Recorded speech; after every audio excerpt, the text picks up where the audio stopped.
a pedir a los compañeros cuando toque que estemos presentando las imágenes, ¿verdad? El trabajo se titula Control y contención a través de la violencia y el terror, los años armados en México. Estoy entregándoselo también a los organizadores del seminario, puntualmente, como me solicitaron, para su publicación cuando lo estimen conveniente, si lo estiman conveniente. De manera que los que quieran consultarlo, pues ya pueden copiarlo en el USB mismo de una vez ahora, y se puede analizar y trabajar cuanto ustedes quieran. Lo pongo a disposición de todos y de todas. Dos preguntas nos hacemos todos que debieran presidir el estudio y la comprensión de la acción pública en relación a la violencia. ¿Cuál es el motivo y quiénes son los responsables del estado de violenta descomposición que hemos vivido en México durante los últimos 15 años? Hay, desde luego, muchas respuestas posibles y creo que ninguno de nosotros escapa a la tentación de explicarse un fenómeno que amenaza nuestra vida cotidiana, de tal modo que ha logrado cambiar nuestros hábitos, nuestra percepción del mundo, nuestra actividad en la calle y en la casa. Y ese es precisamente el punto. No podemos menos de considerar que existe una estrategia, una voluntad política, la orientación de actores públicos y privados en relación a lograr el cambio de comportamiento de millones de seres humanos. Y eso se logra a través de la violencia directa, es decir, del uso de la fuerza física, pero también mediante formas de terror, de disuasión, de manipulación, de inducción a la pasividad en la vida pública y privada.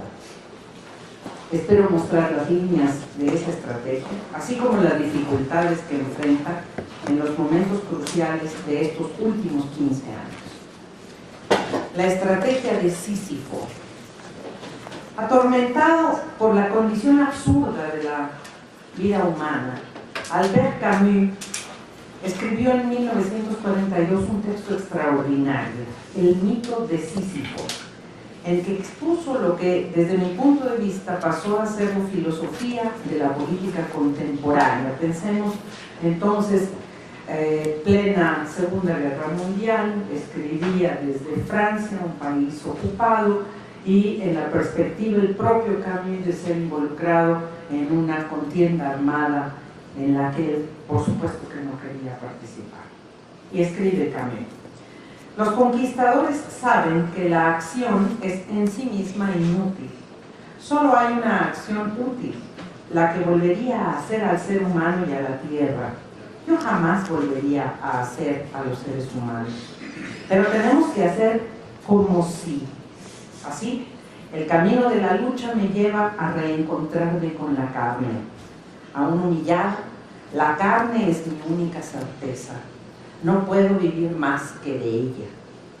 La criatura es mi patria. He ahí por qué he elegido este esfuerzo absurdo y sin sentido. He ahí por qué estoy del lado de la lucha. La época está lista, ya lo he dicho. Hasta aquí, la grandeza de un conquistador era geográfica. Se medía por la extensión de los territorios vencidos. No es por nada que la palabra ha cambiado de sentido y no designa más al general triunfador. La grandeza ha cambiado de campo. Está ahora en la protesta y el sacrificio sin futuro. Quien pretenda hacer hoy la guerra sabe bien que no puede triunfar, es decir, derrotar de manera definitiva a su enemigo. El mundo se ha tejido de manera indisoluble por fuerzas que tienden al que Antonio Gramsci hubiera llamado equilibrio catastrófico. Toda presión para arrebatar o retener pedazos materiales y simbólicos de poder enfrenta una resistencia formidable. A su vez, lograr transformaciones verdaderas, radicales, profundas, se ha vuelto sumamente difícil y complejo. A todas luces resulta prácticamente imposible mantener lo que Norbert Lerner llamaba el orden deseado. El sucedáneo de una transformación verdadera, fáustica, es la conformación de un orden precario, fundado con el fin de impedir que quienes buscan una transformación radical puedan acceder al gobierno, al poder. Ese orden precario, que es el término, el concepto que estoy utilizando para explicar la situación de México, tiene también la pretensión de asegurar que si la ocupación del gobierno por parte de fuerzas contrarias al orden es temporalmente inevitable, proceda una operación de control, contención, disuasión, manipulación, parálisis, capaz de impedir que se logren transformaciones de mayor intensidad y profundidad. La violencia, así, se convierte en el lenguaje extremo de contendientes, conquistadores, diría Camus, que saben que no pueden triunfar, pero que están resueltos a sacrificar a cuantos sean necesarios para impedir daños mayores al de por sí descompuesto orden vigente. En extremo, la guerra. Como práctica frecuente, el terror. Como lenguaje cotidiano, la calumnia, la mentira, la distorsión de los hechos, la exageración. Estos son los lenguajes contemporáneos que el poder ha elegido para hacerles saber a quienes se esfuerzan por cambiarlo todo, que los únicos cambios aceptables son los que contribuyen a reforzar el orden, diría Lampedusa, Tomás de Lampedusa, en el Catopacto. Los años 90 en México, la dictadura imperfecta. El primer asedio al poder por parte de fuerzas democráticas en el país ocurrió, como todos recordamos, en 1988. Un descomunal fraude electoral que se realizó ya violentando las urnas, quemando boletas opositoras por millares, atemorizando y amenazando a los votantes y al final, con el uso del aparato del poder para rehacer los resultados electorales, fue el inicio de la era del orden precario. Salinas se deshizo de opositores, reprimió violentamente protestas ciudadanas, entronizó a quienes le garantizaban una paz a toda costa y, sintiendo el país en un puño, llevó a cabo las más dramáticas contrarreformas de nuestra economía y del Estado.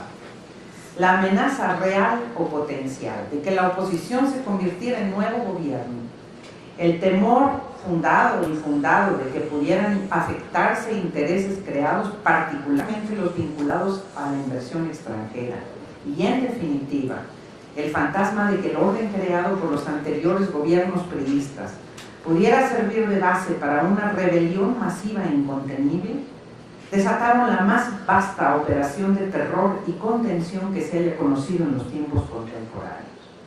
El gobierno de Salinas se inició con el descabezamiento de los poderosos sindicatos magisterial y petrolero, continuó con la creación de un aparato político de base territorial paralelo al PRI, del que se había salido el opositor Cuauhtémoc Cárdenas, al cual se vislumbraba como un moderno y eficaz instrumento de control de la población y al que se denominó Solidaridad, y concluyó con el mayor crecimiento del aparato armado del país, lo que supuso la creación de un nuevo sistema de seguridad pública y el reforzamiento del Ejército y de la Marina. Le pido a nuestra compañera que pongamos la imagen de la página 5. Ahí está, dato oficial, el dato de la Subsecretaría de Ingresos de la Secretaría de Hacienda de México, qué fue lo que pasó en términos del incremento del presupuesto de Defensa Nacional. Voy a mostrar las gráficas, primero de la Secretaría de la Defensa. Les ruego notar dos cosas en cada una de las tres gráficas que voy a mostrar.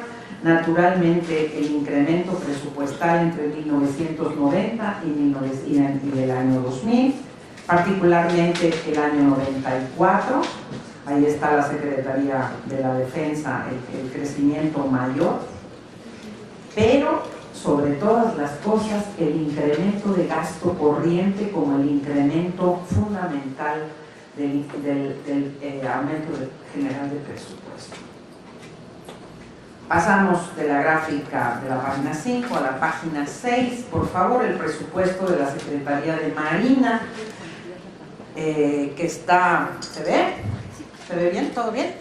El presupuesto de la Secretaría de Marina, la misma historia. Observemos, por favor, el incremento de gasto corriente. ¿Eso qué significa? Por supuesto, la contratación de personal. es el gasto mayor de todos. Y finalmente, los recursos federales, en la parte inferior de la página, los recursos federales para el Sistema Nacional de Seguridad Pública, que creció proporcionalmente más que ninguno de los otros dos.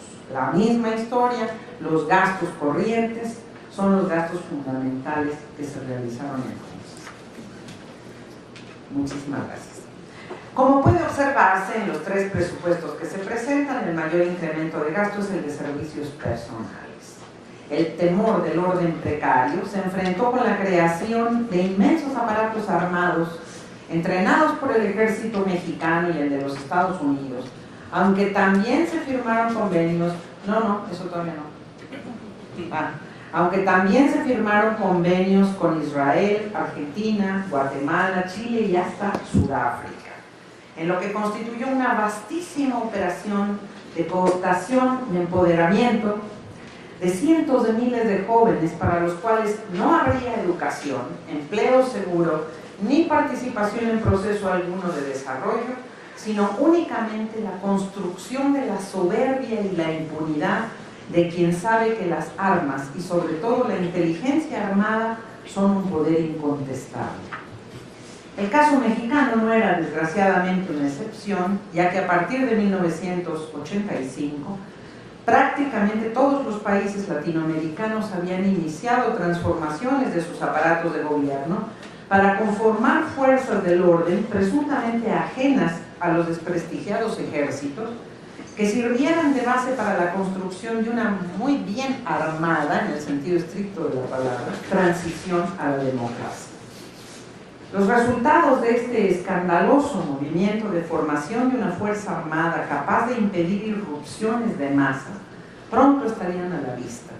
Los nuevos cuerpos armados fueron la punta de lanza de una estrategia de cercamiento de los pueblos, las organizaciones, los opositores de izquierda, que dio lugar a estallidos de odio y de violencia que pronto resultarían en la formación de fuerzas parapolicíacas y paramilitares con cartera y credencial de impunidad, dueños y señores del contrabando, del despojo de tierras, del secuestro, la extorsión, el homicidio, convertidas en moneda corriente antes de que concluyera el siglo. Ahí vamos, por favor, a ver en la página 8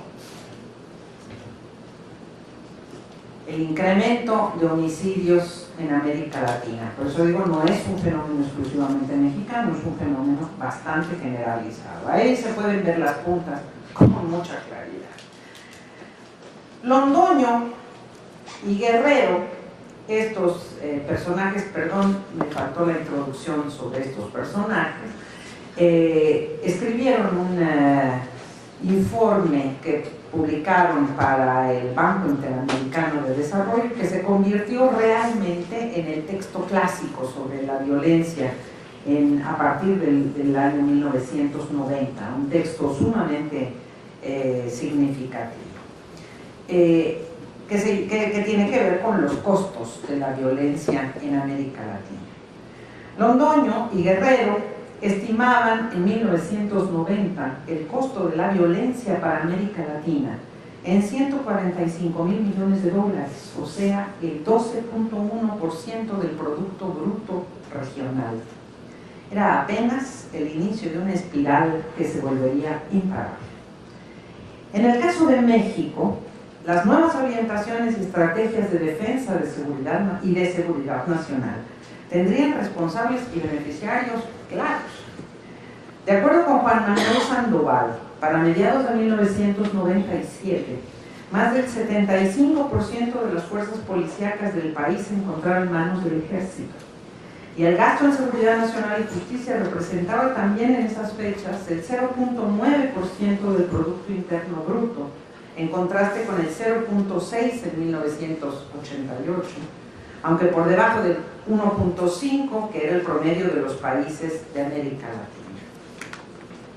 Las cifras de CIPRI es la institución sueca de investigación para la paz, emite todos los años un informe sobre el gasto en armamento en el mundo. Las cifras de CIPRI son para el periodo completamente elocuentes. Para 1988 México tenía un gasto militar de 2.133 millones de pesos. Este se cuadruplicó para 1994, estamos hablando de muy pocos años después, en que sumaba 9.750 millones de pesos. Y nuevamente, hacia el año 2000, volvió a triplicarse, ya sumaba 31.422 millones de pesos. El incremento, desde luego, continuó en los años sucesivos. Por su parte, de acuerdo con informes oficiales del Gobierno de México, los efectivos de las Fuerzas Armadas pasaron de 179.305 en 88 a 217.859 en 94 y llegaron a 238.985 en el año 2000. Este es un informe del informe de gobierno del señor Cedillo. Marcos Pablo Moloesnik preveía que el papel de las fuerzas militarizadas de seguridad pública llegaría en pocos años a estar por encima del ejército y la marina. No se equivocaba. Este cuerpo de élite, la Policía Federal Preventiva, fue la base de operaciones desde la que el ejército capacitó, comandó y distribuyó por el país a quienes enfrentarían cualquier amenaza de subversión o terrorismo, recordemos las cifras correspondientes a 1994, pero también con la cual se estructuraron grupos autónomos de poder que rápidamente cobrarían con creces los recursos públicos dispuestos para su organización, una forma peculiar y perversa de servir al poder público. Violencia y pobreza, una combinación explosiva o un argumento para justificar la estrategia armada del poder público. El texto de Londoño y Guerrero, como decía hace un momento, se convirtió en un clásico de la literatura latinoamericana sobre la violencia. Y es que llamaba la atención sobre un fenómeno no analizado ni considerado cuando se realizaron desde mediados de los 80 los primeros programas de ajuste estructural en nuestro subcontinente. El del impacto que podría tener la reducción de presupuestos públicos sobre la población en condiciones de pobreza o miseria. Es interesante cómo estos autores alimentaban la tesis de la amenaza de la insurrección con una concepción aparentemente despojada de ribetes ideológicos. En el resumen inicial de su texto afirmaban que, lo cito, la violencia es en la actualidad, sin duda, la limitante principal del desarrollo económico de América Latina. Es por esto y por su alto costo social y económico que se hace imperante y muy apremiante la necesidad de actuar con la mayor eficacia. Las experiencias de países y localidades de la región de los últimos 15 años, examinadas con algún detalle, ofrecen instrumentos de acción para rescatar el respeto a la vida y a la propiedad como los elementos esenciales de nuestro desarrollo futuro. La necesidad de actuar con la mayor eficacia se explicaba por la urgencia de rescatar el respeto a la vida y a la propiedad.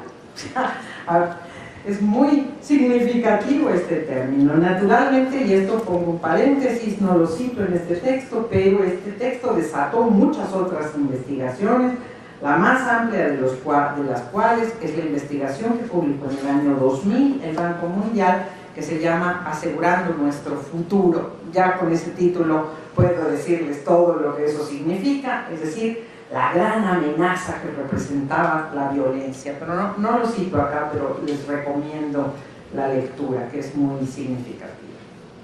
La psicosis debía tener correlaciones estadísticas adecuadas y esas fueron las que proveyeron los autores. Por favor, ahora sí, el mapa de la gráfica de la página 11. Aquí está la relación entre homicidios, desigualdad y pobreza en América Latina, y la gráfica habla por sí misma.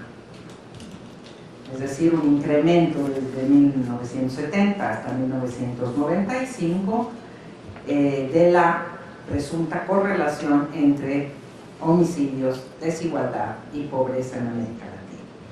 Una mirada a la evolución de la época mostraba a estos autores una determinada, y así la llaman, epidemiología de la violencia, la que señalaba una relación causal lineal entre juventud, alcoholismo, posesión de armas y pobreza. Cito otra vez a Londoño y Guerrero. Un aumento de 1 punto en la proporción de población pobre genera 3.186 homicidios anuales adicionales. La obvia colinealidad entre desigualdad y pobreza no impide que cada una tenga un efecto significativo sobre la violencia. Así pues, las variables de contexto están estadísticamente asociadas en forma muy significativa con los niveles de violencia. Esta fue la afirmación dominante a partir del año 2000. Los autores consideraban que el aumento de la violencia estaba directamente vinculada con el incremento de la pobreza, así como con el hecho de que en particular los jóvenes, este bono demográfico que se ha destrozado en estos terribles años, vivieran situaciones de frustración y desesperanza. Otros autores han mostrado que no son los más pobres quienes más cerca están de ser actores de hechos violentos, pero en todo caso múltiples estudios muestran que a partir de los años 90 las fuentes de trabajo disponibles para los jóvenes se concentraban en la migración, la llamada informalidad y diversas formas de delincuencia organizada. De una u otra manera, como lo ha mostrado recientemente, entre otros, Alejandro Solalinde, esos caminos estuvieron siempre cruzados por los del poder de las armas públicas. Concluida la experiencia de los 90, Nelson Arteaga relacionaría la violencia con un proceso de ordenación social, en el que la creciente diferenciación y desigualdad social tendría como corolario un proceso de control. Trataremos de mostrar cómo se produjo este proceso. De las estrategias de supervivencia al estallido de odio. Durante toda la década de 2000 se produjo en la mayor parte de los países latinoamericanos el feliz anuncio de que había disminuido la pobreza. Una mirada más cuidadosa enseña que este hecho no ocurrió, o para decirlo con mayor precisión, la pequeña mejoría de la dramática situación que habían vivido los pueblos latinoamericanos en la década anterior, México incluido, se revirtió prácticamente por completo a partir de la crisis de 2008. Frágil recuperación, pues, y derrumbe al menor cambio en la economía nacional y regional. Si me pones la gráfica de la página 13, por favor.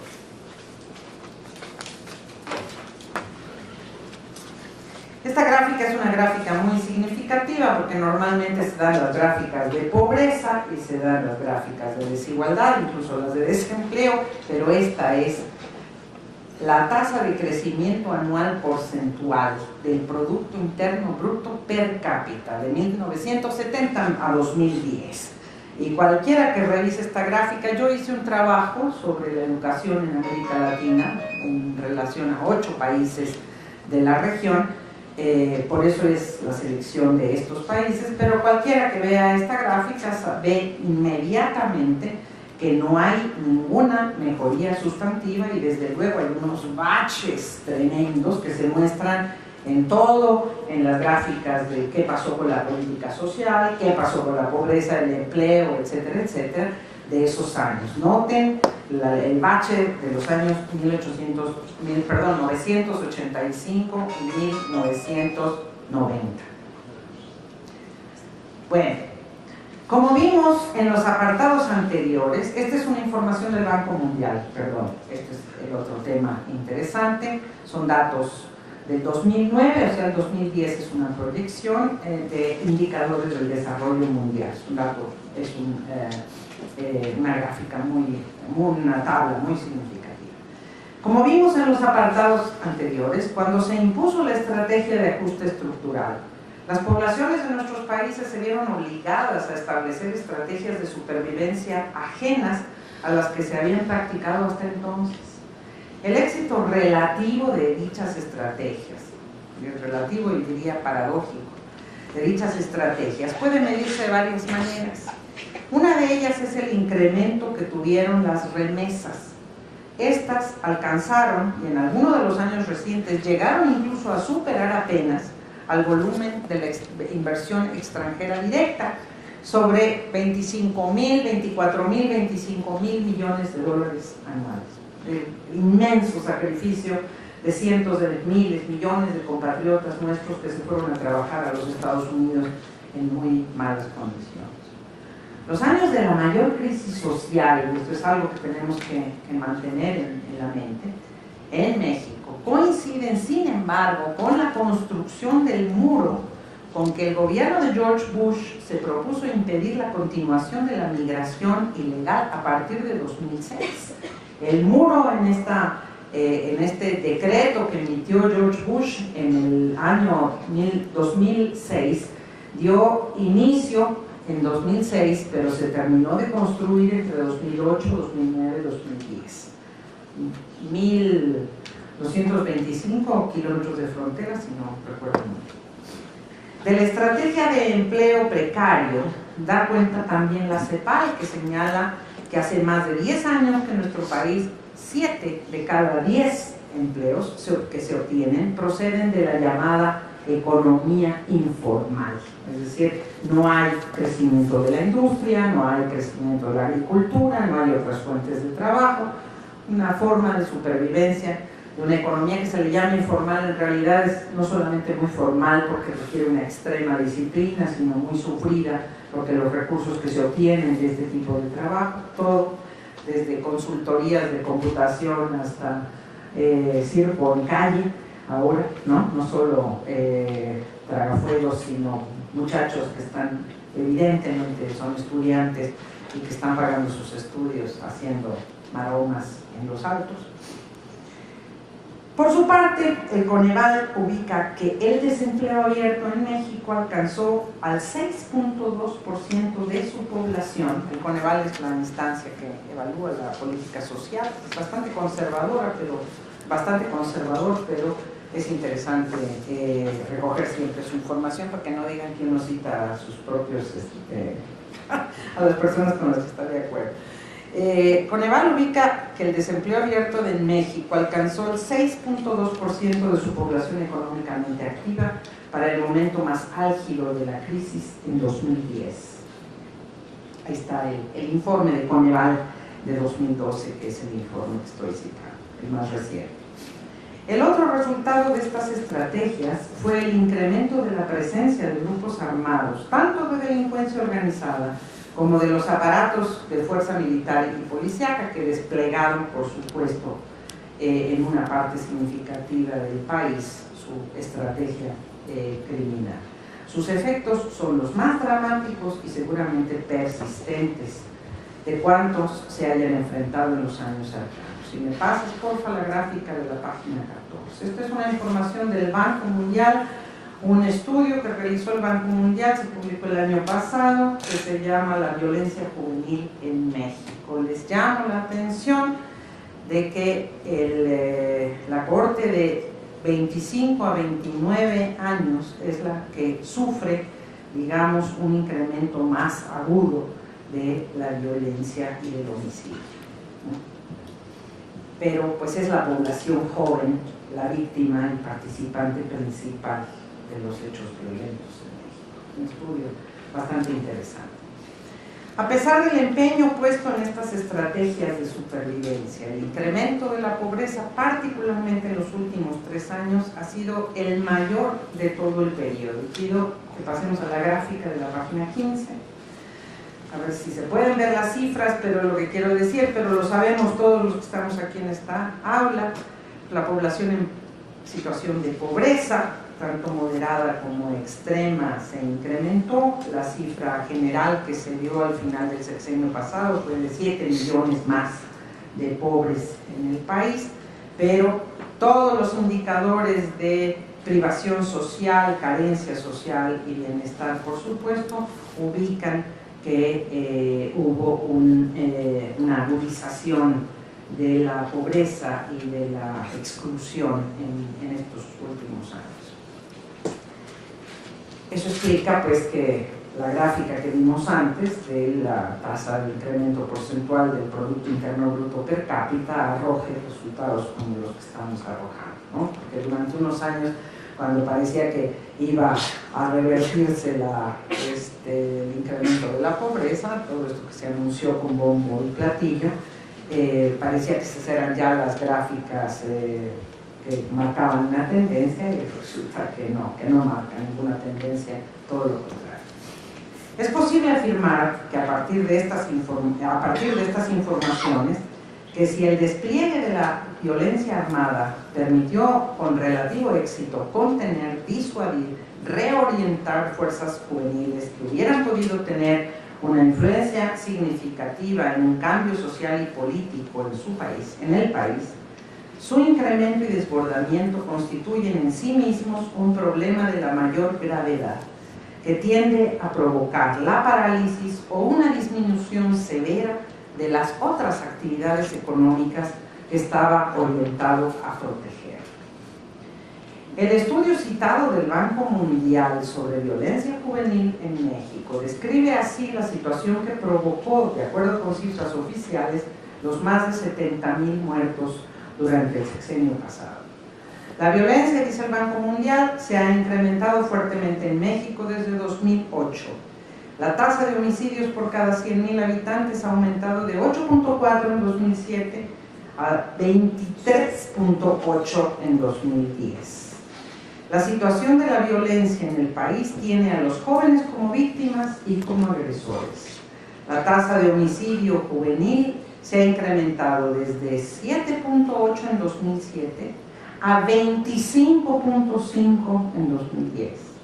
Los jóvenes representan el 38.2% de las víctimas de homicidios en México de 2000 a 2010. En realidad, el propio Banco Mundial dice que cree que como no están identificadas todas las víctimas, esta cifra podría incrementarse hasta llegar al 43% de las víctimas de homicidios. Sigo la cita del Banco Mundial. La evolución de la tasa de homicidio juvenil siguió una tendencia descendente de 11% en 2000 a 7.8 en 2007 y un aumento a partir de 2008 hasta 25.5 en 2010. Del total del homicidio juvenil de 2000 a 2010, 43% se produjo en 2008, entre 2008 y 2010. Los grupos etarios más afectados, como vimos, son 20-24 y 25-29, donde la tasa de homicidios se triplicó entre 2007 y 2010. Las tasas, respectivamente, en 2010 fueron de 38.9 y 45.5. El informe del Banco Mundial también recomiendo ampliamente su lectura. El control de los pobres. Los procesos electorales de 2006 y 2012 confrontaron nuevamente al poder con la posibilidad de una mayoría opositora. Constituida esta a partir de la convicción masiva de la necesidad de un cambio verdadero, así como de la presencia del candidato más vilipendiado de los últimos tiempos, denominado por las influyentísimas cadenas televisoras un peligro para México, todos los esfuerzos de contención parecieron en más de un momento no garantizar el éxito del mantenimiento del orden precario. El gobierno mexicano disponía y dispone, sin embargo, de grandes recursos y los ha usado intensivamente. Un primero de ellos fue el desgaste y la corrupción de parte significativa de la oposición política del país, para la cual asegurar un puesto bien pagado en cualquier nivel de la estructura política pasó a ser mucho más importante que lograr una transformación significativa. El que ahora conocemos como Pacto por México, ¿cómo es Pacto por México? Para México, yo sé, conformado por los partidos Acción Nacional, Revolucionario Institucional y de la Revolución Democrática, se gestó desde 1998, en que el apoyo de gobernadores y operadores priistas favoreció el triunfo de la corriente hegemónica del que había sido el mayor partido opositor del país y comenzó el operativo de descomposición política más efectivo de los últimos tiempos. Esos mismos que dirigieron el PRD desde 1998 lo siguen dirigiendo hasta el día de hoy. Creo que los conocemos todos, no hace falta hablar más de eso. La operación mayor, sin embargo, fue el estallido de la guerra armada. particular, presuntamente contra las organizaciones delictivas, pero que en realidad atravesó las comunidades y pueblos del país con secuestros, chantajes, extorsiones, asesinatos de jóvenes individualmente o en grupo, leva arbitraria de migrantes y sobre todo atemorizamiento generalizado de la población. El extraordinario mapa de la violencia, o los mapas de la violencia que hizo José Merino para la revista virtual Animal Político, muestran con claridad la evolución de este fenómeno. Vamos a la página 18. Es muy impresionante. Yo creo que hay que verlos, además hay que ver la dinámica de evolución de estos mapas. Son mapas dinámicos, se pueden ver en internet cómo van moviéndose año por año este mapa, pero noten ustedes esta evolución. Los municipios que aparecen en negro son los miles de municipios del país, de la zona centro-sur. Están en negro porque la idea es que es un mapa municipal, entonces los homicidios son por municipio, entonces se ve como muy abigarrado, pero es solamente porque son muchos los municipios del centro-sur.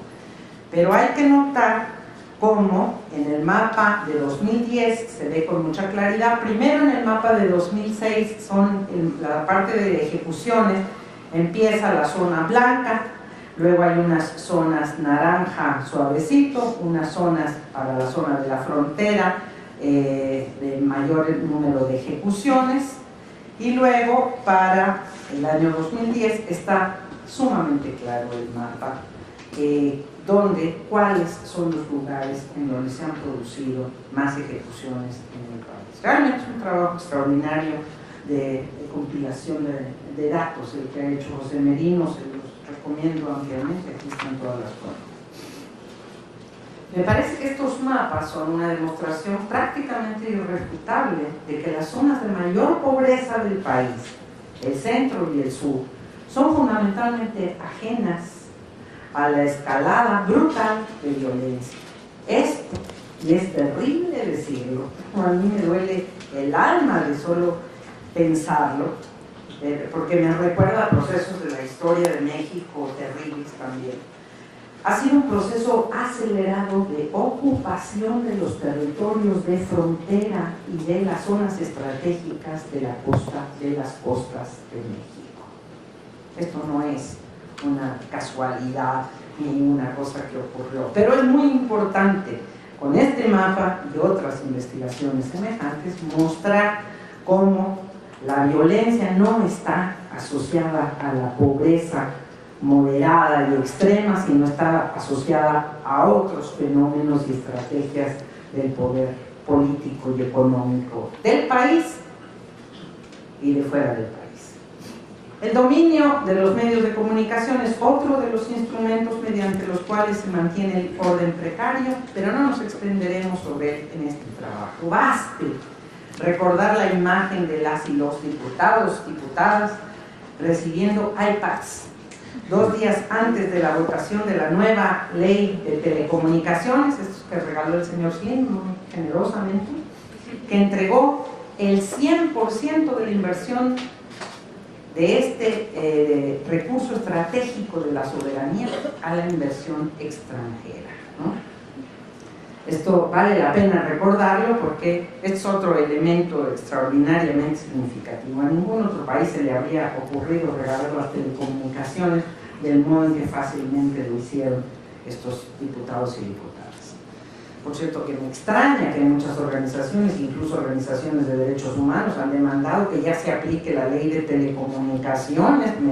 Me duele el corazón también cuando veo ese desplegado que vi hace 2 días con instituciones y personas muy respetables diciendo que había que valorar la autonomía de este instituto, y no se les movió ni un pelo para decir que eso significaba apoyar el 100% de inversión extranjera en telecomunicaciones, que es uno de los recursos estratégicos más importantes del país.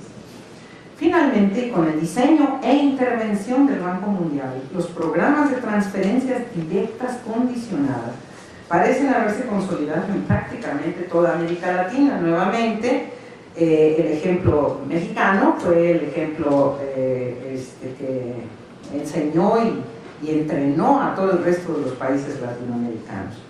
Ellos, estos programas, suponen el control de sus beneficiarios, que ya llegan en México prácticamente a 6 millones de personas en condiciones de pobreza moderada y extrema, mediante el disciplinamiento obligatorio para la realización de actividades que exijan las reglas de operación, las que hace el Banco Mundial, de los programas, a cambio del otorgamiento de ayuda económica temporal. Es una forma de sujeción absolutamente terrible. Si pasamos a la página 20, hay un muy interesante análisis de la CEPAL sobre las transferencias condicionadas en América Latina. Solo les pido que vean la lista, porque prácticamente no nos falta casi ningún país de América Latina.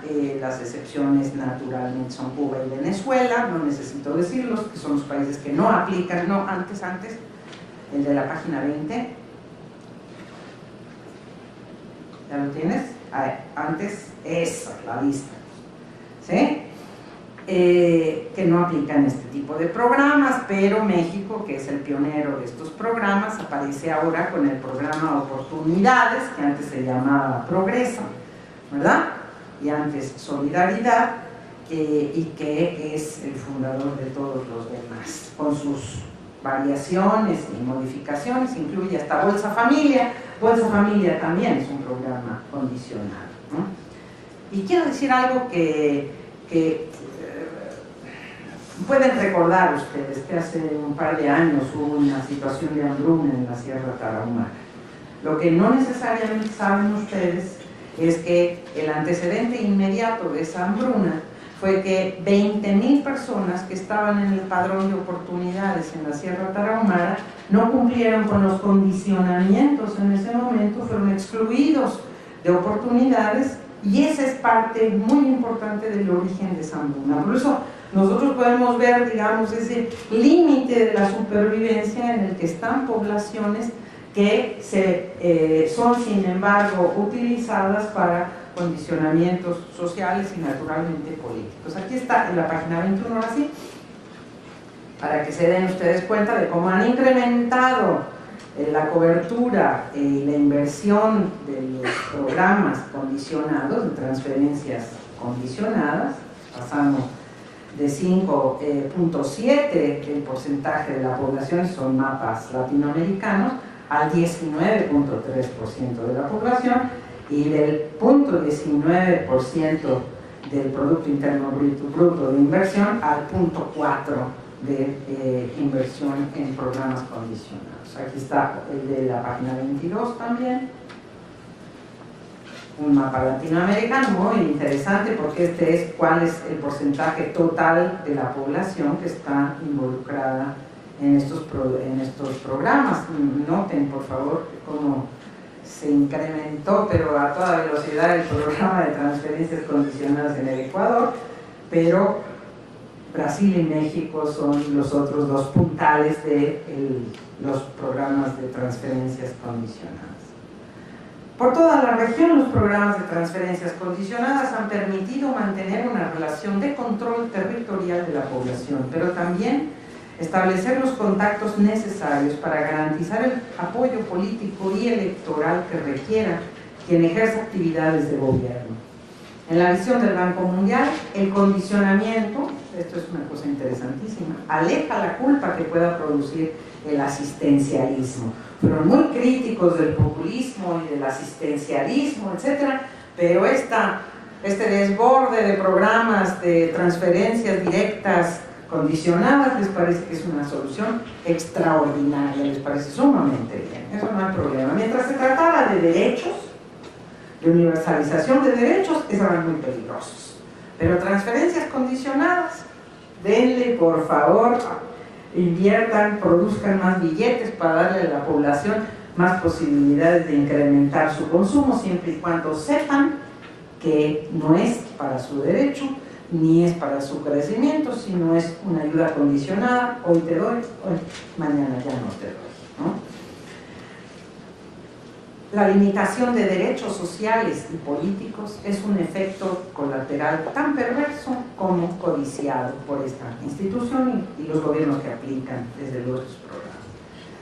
Reconocer las líneas estratégicas de la orientación de la violencia requiere, desde nuestro punto de vista, no solo ni principalmente identificar a los grupos específicos que actúan en contra de la tranquilidad y la seguridad de los habitantes de un país, sino realizar un seguimiento específico de los objetivos que persigue, lo que pretende comunicar, a quienes aspira a controlar y detener. Sísifo hoy controla, no sin resistencias, la política pública de México y de una parte de América Latina. La pinza que parece cerrarse podría abrirse si dirigimos nuestra mirada y nuestra capacidad crítica a dilucidar sus pasos. Muchas gracias.